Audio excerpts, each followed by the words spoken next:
Guten Abend an alle, die heute wieder zuhören. Ich bin Peter und wenn du neu hier bist, dann freue ich mich, dass du heute dabei bist. Wenn dir diese Geschichten gefallen und du gerne Deutsch auf eine entspannte Art lernst, dann kannst du gerne abonnieren, damit du keine neue Geschichte verpasst. Heute möchte ich euch von einem Abend erzählen, der für mich völlig neu war. Es ging um etwas, das ich vorher nie ausprobiert hatte, obwohl viele Freunde schon lange davon gesprochen hatten. Es ging um Yoga und Meditation. Alles begann an einem stressigen Tag. Ich hatte viel Arbeit, viele Gedanken im Kopf und am Abend fühlte ich mich einfach müde und unruhig.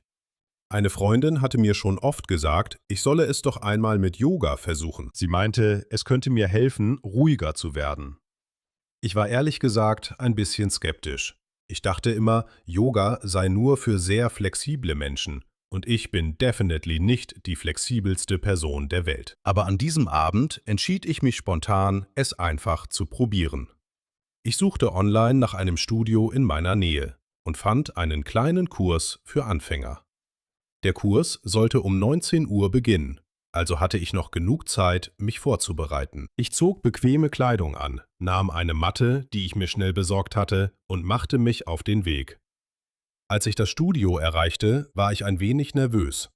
Ich kannte niemanden dort und ich wusste nicht genau, was mich erwarten würde. Die Tür ging auf und eine freundliche Frau namens Sabine begrüßte mich. Sie lächelte und sagte, ich solle mir keine Sorgen machen, denn heute seien mehrere Anfänger im Kurs. Das machte mich sofort etwas ruhiger. Der Raum war warm und gemütlich beleuchtet. Es roch leicht nach Lavendel und im Hintergrund lief eine sehr sanfte Musik. Ich legte meine Matte neben eine andere Person und setzte mich langsam hin. Um mich herum saßen Menschen unterschiedlichen Alters, manche jung, manche etwas älter, aber alle wirkten entspannt. Sabine begann die Stunde mit ein paar ruhigen Worten. Sie sagte, wir sollten für die nächste Stunde alle Gedanken über Arbeit, Termine und Sorgen einfach loslassen. Das klang für mich fast unmöglich, denn mein Kopf war voll von Gedanken. Aber ich versuchte es trotzdem. Wir begannen mit einfachen Atemübungen. Sabine erklärte, wie wichtig es ist, tief und ruhig durch die Nase einzuatmen und langsam wieder auszuatmen. Am Anfang fühlte sich das seltsam an, denn ich hatte nie wirklich über meine Atmung nachgedacht. Nach ein paar Minuten spürte ich jedoch, wie mein Körper sich langsam entspannte. Meine Schultern, die vorher angespannt waren, wurden weicher. Mein Herz schlug ruhiger.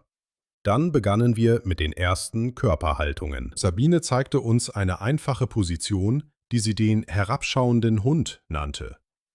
Ich versuchte, meine Hände und Füße auf die Matte zu stellen und meinen Körper wie ein umgedrehtes V zu formen.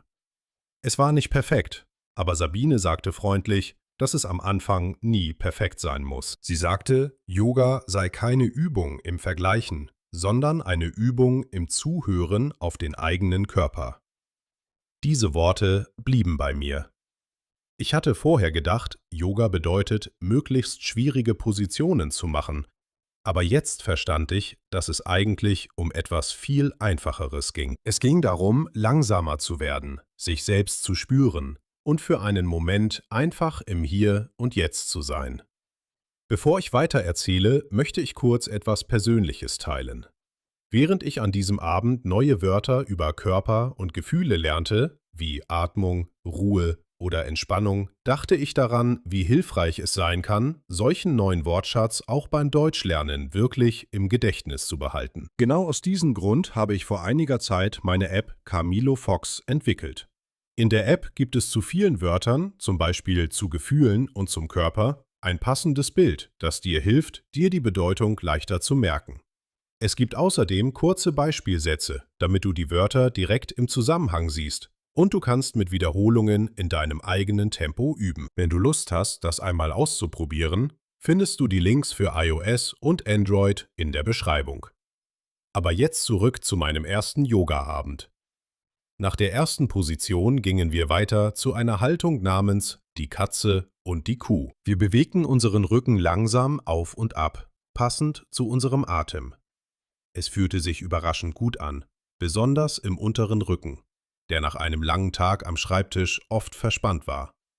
Ich merkte, wie meine Bewegungen mit jeder Wiederholung etwas natürlicher wurden. Sabine sprach während der ganzen Stunde ruhig und langsam. Sie erinnerte uns immer wieder daran, dass wir nicht mit anderen im Raum vergleichen sollten. Jeder Körper sei unterschiedlich und das sei völlig normal. Diese Einstellung gefiel mir sehr, denn ich hatte am Anfang tatsächlich kurz zu der Person neben mir geschaut und gedacht, dass sie viel flexibler war als ich. Aber ihre Worte halfen mir, mich wieder auf mich selbst zu konzentrieren. Nach etwa 30 Minuten kamen wir zu dem Teil der Stunde, auf den ich am meisten gespannt war: die Meditation. Wir legten uns alle auf den Rücken, schlossen die Augen und Sabine sprach mit einer sehr ruhigen Stimme. Sie bat uns, uns auf unseren Atem zu konzentrieren und einfach zu bemerken, wie sich unser Bauch beim Einatmen hebt und beim Ausatmen wieder sinkt. Am Anfang war das schwierig für mich. Meine Gedanken sprangen ständig zu anderen Dingen, zu meiner Arbeit, zu einer Nachricht, die ich noch schreiben musste, zu was ich am nächsten Tag erledigen sollte. Aber Sabine sagte etwas, das mir sehr half. Sie sagte, es sei völlig normal, dass die Gedanken wandern, und man müsse sie nicht bekämpfen. Man solle sie einfach bemerken und dann sanft wieder zum Atem zurückkehren. Ich probierte das immer wieder. Gedanke kommt, ich bemerke ihn, ich lasse ihn los. Ich kehre zum Atem zurück. Nach einigen Minuten passierte etwas, das ich vorher nicht erwartet hatte. Für kurze Momente wurde mein Kopf tatsächlich ruhiger. Es fühlte sich an, als ob der laute Lärm in meinem Kopf für einen Moment leiser wurde. Es war kein perfektes Gefühl von absoluter Stille, aber es war ein deutlicher Unterschied zu meinem normalen, hektischen Alltag. Als die Meditation endete und wir langsam die Augen wieder öffneten, fühlte ich mich anders als vorher. Nicht dramatisch anders, aber ruhiger. Mein Körper fühlte sich leichter an und meine Gedanken waren klarer. Ich saß noch einen Moment einfach da und genoss dieses ungewohnte Gefühl von innerer Ruhe. Am Ende der Stunde bedankte sich Sabine bei uns allen und sagte, dass regelmäßige Praxis, auch nur wenige Minuten am Tag, einen echten Unterschied machen kann. Sie ermutigte uns, es nicht bei einem einzigen Versuch zu lassen, sondern der eigenen Neugier zu folgen.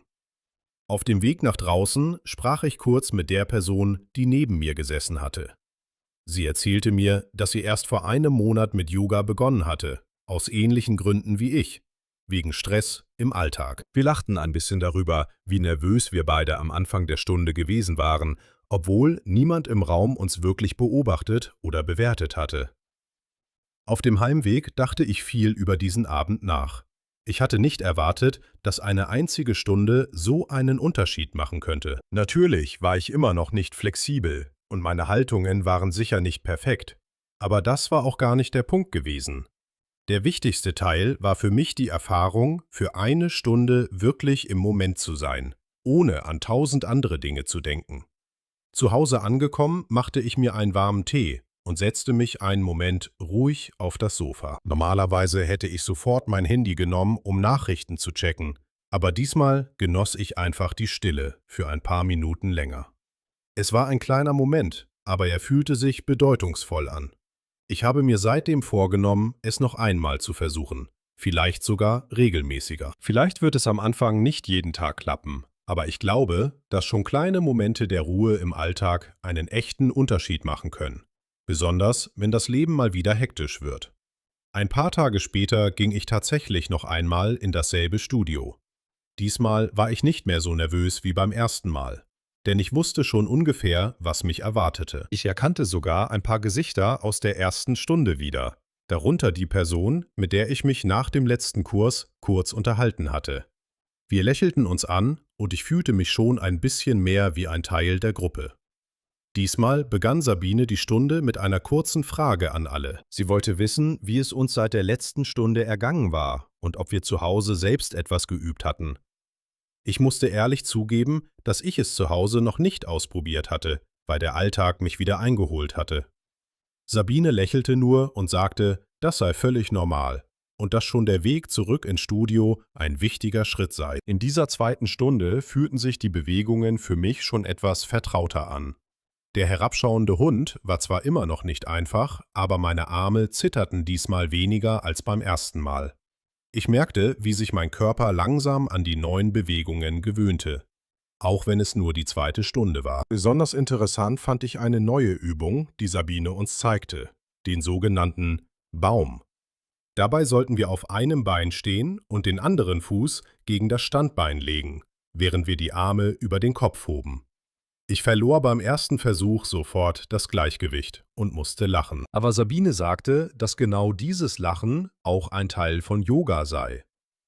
Man solle sich selbst nicht zu ernst nehmen, sondern mit Humor an die eigenen kleinen Fehler herangehen. Beim zweiten Versuch fand ich einen Punkt an der Wand vor mir, auf den ich meinen Blick richtete, so wie Sabine es empfohlen hatte. Überraschenderweise half das wirklich, und ich konnte für ein paar Sekunden tatsächlich ruhig auf einem Bein stehen. Es war ein kleiner Erfolg, aber er fühlte sich für mich in diesem Moment ziemlich groß an. Am Ende dieser zweiten Stunde gab es wieder eine kurze Meditation. Diesmal fiel es mir schon etwas leichter, meine Gedanken zu beobachten, ohne mich von ihnen mitziehen zu lassen. Ich erinnerte mich an Sabines Worte von der ersten Stunde. Gedanke bemerken, loslassen, zum Atem zurückkehren. Und es funktionierte tatsächlich etwas besser als beim ersten Versuch. Nach der Stunde sprach ich noch kurz mit Sabine. Ich fragte sie, ob es normal sei, dass man am Anfang so viele Zweifel hat, ob man das überhaupt richtig macht. Sie erklärte mir, dass fast jeder, der neu mit Yoga oder Meditation beginnt, ähnliche Gedanken hat. Sie sagte, der wichtigste Schritt sei einfach, dran zu bleiben und geduldig mit sich selbst zu sein, ohne sich mit anderen zu vergleichen. Diese zweite Erfahrung bestätigte für mich noch einmal, was ich schon nach der ersten Stunde gespürt hatte.